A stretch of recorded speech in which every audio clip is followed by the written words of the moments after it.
Agora vamos dar sequência ao conteúdo lá na página 113. Vamos falar das máquinas térmicas e do motor de combustão interna, tá bom? Bom, galera, definir máquina térmica não é mais necessário porque eu já fiz isso para vocês em aulas passadas, né? Uma máquina térmica é uma máquina que converte calor em trabalho. Aí eu coloquei como exemplo para vocês das máquinas térmicas. Principais máquinas térmicas são, por exemplo, o trem Maria Fumaça. Coloquei para vocês como exemplo o motor de um carro, o motor de uma motocicleta. Então, toda máquina que transforma calor em trabalho é chamado de máquina térmica. Cuidado, por exemplo, um liquidificador é uma máquina térmica? Um liquidificador é uma máquina térmica? Não, não é. Não é. Muito bem, não é. Porque o liquidificador, ele transforma energia elétrica em mecânica. Para ser máquina térmica, tem que transformar calor em trabalho. E o que nos interessa aqui, então, são os motores de combustão interna. O motor de combustão interna, o motor de um carro, por exemplo, vocês já ouviram falar motor de 4 tempos. São os tempos do motor de um carro. Geralmente eles são dotados de 4 cilindros, né? Em cada cilindro ocorrem os 4 tempos determinados, específicos, que são o tempo de admissão, compressão, explosão e escape. Cada um desses tempos estão representados aqui nesse desenho. Esse desenho está no livro didático de vocês. O cilindro é constituído basicamente por um tubo cilíndrico com 2 válvulas, uma válvula chamada de admissão, outra válvula chamada de escape, né? Aqui você tem, desse lado, a válvula de admissão, e essa válvula é a chamada válvula de escape. Aqui nós temos o primeiro tempo, chamado tempo de admissão. O que acontece no tempo de admissão? A válvula de admissão está aberta e a válvula de escape está fechada. No cilindro aqui existe um êmbolo móvel, esse êmbolo aqui pode se mover. Ele está ligado a uma haste giratória, chamada de manivela. Essa haste giratória está ligada ao eixo das rodas do carro. Isso quer dizer o seguinte, é que quando essa haste de manivela dá uma volta, as rodas do carro também vão dar uma volta. Então, o que acontece? No primeiro tempo, que é o tempo de admissão, a válvula de admissão se abre, a válvula de escape fica fechada. Aqui dentro do cilindro entra uma mistura de ar e combustível. Aí, o motor de partida, quando você dá na chave, o motor de partida faz com que esse êmbolo desça, essa válvula se abra e essa aqui se feche. Aí entra aqui dentro do cilindro uma mistura de ar e combustível. Por inércia, então, esse êmbolo desce, gira e sobe. Quando ele está subindo, agora as 2 válvulas estão fechadas. As 2 válvulas se fecham. Esse tempo aqui é o chamado de tempo de compressão. Primeiro tempo nós chamamos de tempo de admissão. O segundo tempo é o chamado tempo de compressão. Por quê? Porque é nesse tempo aqui que as válvulas estão fechadas e o gás que entrou aqui dentro, junto com o ar, vai ser então comprimido rapidamente. Como é uma compressão rápida, nós vimos já na aula anterior, nas compressões rápidas ocorre o aumento de temperatura. Aí esse gás aqui, essa mistura aqui dentro, a temperatura se eleva a valores altíssimos em graus Celsius. Aí aqui tem uma vela. Essa vela, então, solta uma faísca.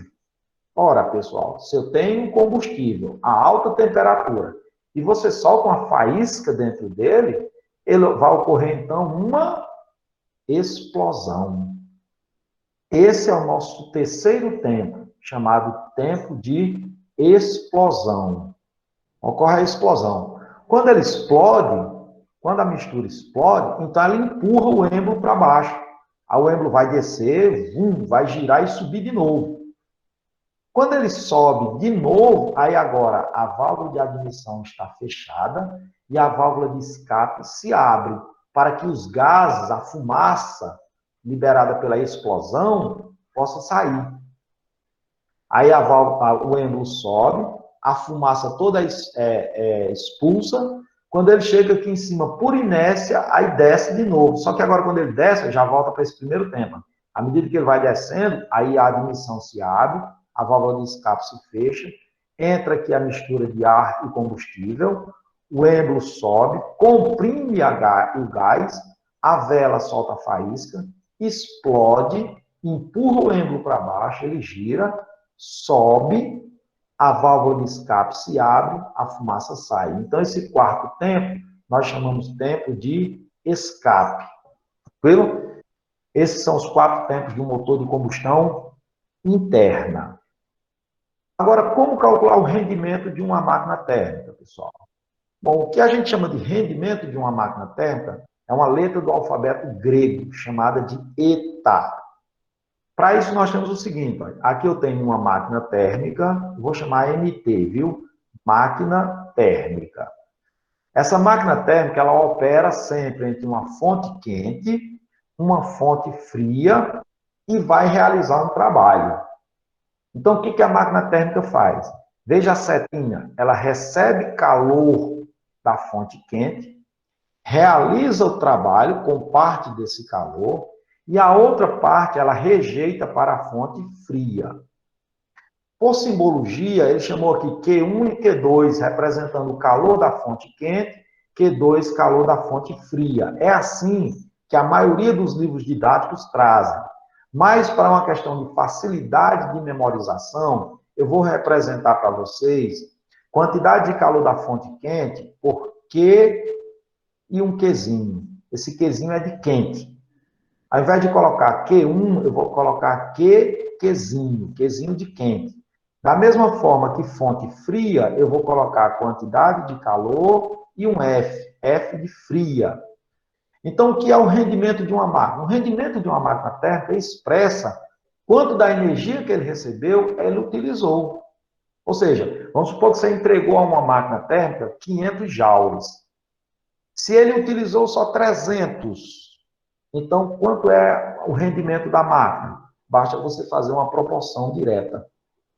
Olhando essa figura também, lembra da primeira lei da termodinâmica, princípio de conservação de energia, primeira lei da termodinâmica, eu disse a vocês, chamada de lei de conservação de energia. A quantidade de energia que chega na máquina é igual à quantidade de energia que sai dela.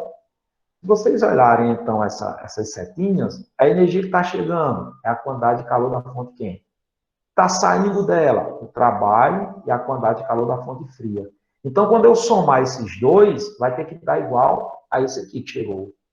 Então, posso dizer que esse trabalho, o trabalho, é a diferença entre a quantidade de calor da fonte quente menos a quantidade de calor da fonte fria. E como é que eu calculo o rendimento? Bom, o rendimento, pessoal, ele é expresso como sendo a razão entre a energia utilizada, ou seja, o trabalho que ele realizou, dividido pela quantidade de energia que ele recebeu. Esse rendimento, em termos decimal, é sempre um número maior ou igual a zero e menor ou igual a 1. Isso quer dizer o seguinte, em termos percentual, seria que o rendimento é sempre maior ou igual a zero e sempre menor ou igual a 100%. Aqui é a forma percentual, aqui é a forma decimal.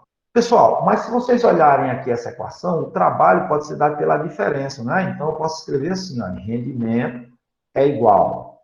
Substituindo o trabalho ali naquela equação, como é que fica? Trabalho é quantidade de calor da fonte quente menos quantidade de calor da fonte fria. Isso dividido por quantidade de calor da fonte.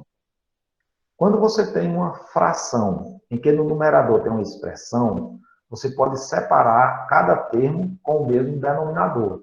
Então, eu posso escrever isso aí como sendo ó, quantidade de calor da fonte quente sobre quantidade de calor da fonte quente menos quantidade de calor da fonte fria dividido por quantidade de calor da fonte quente. Ora, quantidade de calor da fonte quente dividido por quantidade de calor da fonte quente, quando você divide dois termos iguais, isso dá 1. Menos quantidade de calor da fonte fria sobre quantidade de calor da fonte quente. Pronto. Né? Está ali pensando, meu Deus do céu, e agora, como é que eu vou saber qual a equação eu vou usar na hora de eu resolver os exercícios? Já que tem duas. Como é que eu sei se eu vou usar essa primeira ou se eu vou usar essa agora, que o professor Chicão mostrou? Pessoal, depende dos dados. Daí a importância de você saber o nome dessas letras. Por quê? Porque pelo nome das letras eu sei o que ele deu no problema, aí sei qual é a equação que eu vou utilizar. Se essa ou se essa. O tal, isso aqui o tal é trabalho. QQ, quantidade de calor da fonte quente.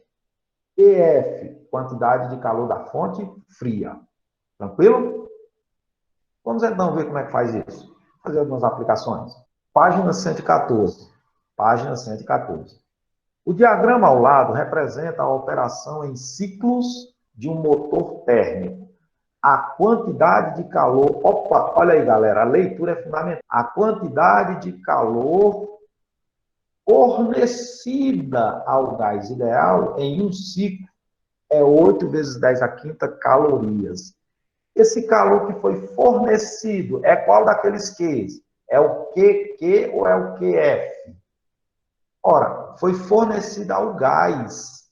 Então, é o calor que a máquina recebeu. Se é o calor que a máquina recebeu, então é o QQ, quantidade de calor da fonte quente. Então, vale 8 vezes 10 elevado à quinta calorias. O que o gás recebeu, né? Letra A de Aurora. O que ele quer na letra A de Aurora, galera? O rendimento. Ora, acabamos de ver que como é que eu calculo o rendimento de uma máquina? Tem duas maneiras. O rendimento é trabalho dividido por quantidade de calor da fonte quente, ou eu posso fazer rendimento igual a 1 menos quantidade de calor da fonte fria, quantidade de calor da fonte quente. Agora, qual das equações eu vou poder utilizar? Veja, quantidade de calor da fonte quente, nós já temos. Mas para usar essa primeira, eu preciso do trabalho. Não foi dado. Né? Para usar a segunda, aí eu preciso da quantidade de calor da fonte fria. Mas veja que eu não tenho quantidade de calor da fonte fria, mas ele me deu um gráfico. E esse gráfico tem pressão e volume. E nesse instante eu disse a vocês que quando o gráfico tem pressão e volume, e é uma transformação cíclica, o trabalho é numericamente igual à área. Essa áreazinha que eu estou destacando de verde, triângulo sim. Então, para mim calcular o trabalho, basta eu calcular a área desse triângulo. Perfeito, todo mundo acertou. Então, eu posso calcular o trabalho sim. O trabalho será numericamente igual à área. Agora, qual é a área neste caso agora? É de um triângulo. E a área do triângulo é base vezes altura dividido por 2. Então, aqui eu tenho a base, B, e aqui eu tenho a altura, H. E vamos calcular o trabalho. Fica trabalho igual base, a base B é de B para C, essa distância de 3,8 para 7,6. Aumentou quanto, hein, galera? 3,8 para 7,6 aumentou 3,8, né? Então fica 3,8 vezes. Agora, a altura, esse H, de 2 para 4, aumentou 2, mas é multiplicado por 10 a quinta, né? Então, 2 vezes 10 elevado à quinta. E isso dividido por 2. Então, o trabalho vai ser igual a 3,8 vezes 10 à quinta. Agora eu vou joules. Né? Só que o trabalho aqui, nós calculamos, ele é dado em joules. O trabalho está aqui, ó, é dado em joules. E a quantidade de calor que ele deu está em calorias. Temos que transformar isso aqui em joules. Lembrando, uma caloria é 4,2 joules. Então, você vai pegar isso aqui e multiplicar por 4,2. Então, isso aqui vai ficar 8 vezes 4,2. Isso dá 33,6. Ah, galera. Olha aí, 33,6 vezes 10 elevado à quinta joules agora. Agora sim, eu posso dividir uma pela outra. Está a mesma unidade de medida. Agora, 10 à quinta numerador, 10 à quinta denominador, né?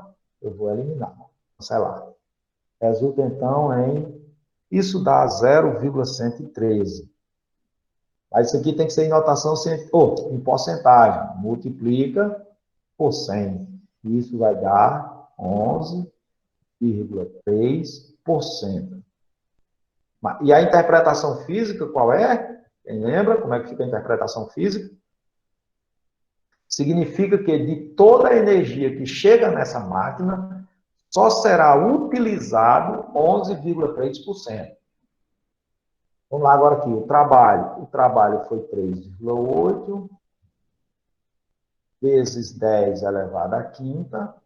A quantidade de calor da fonte quente é 33,6 vezes 10 à quinta, menos a quantidade de calor da fonte fria.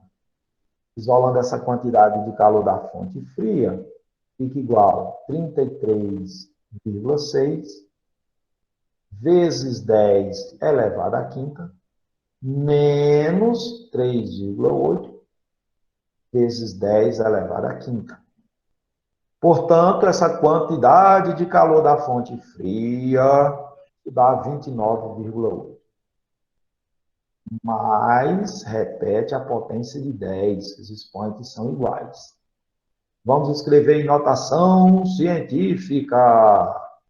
Em notação científica, esse número tem que ficar entre 1 e 10. Se eu mover a vírgula para a esquerda, dá 2,9, né? 2,9. Vamos arredondar isso, né? 2,9 dá aproximadamente 3.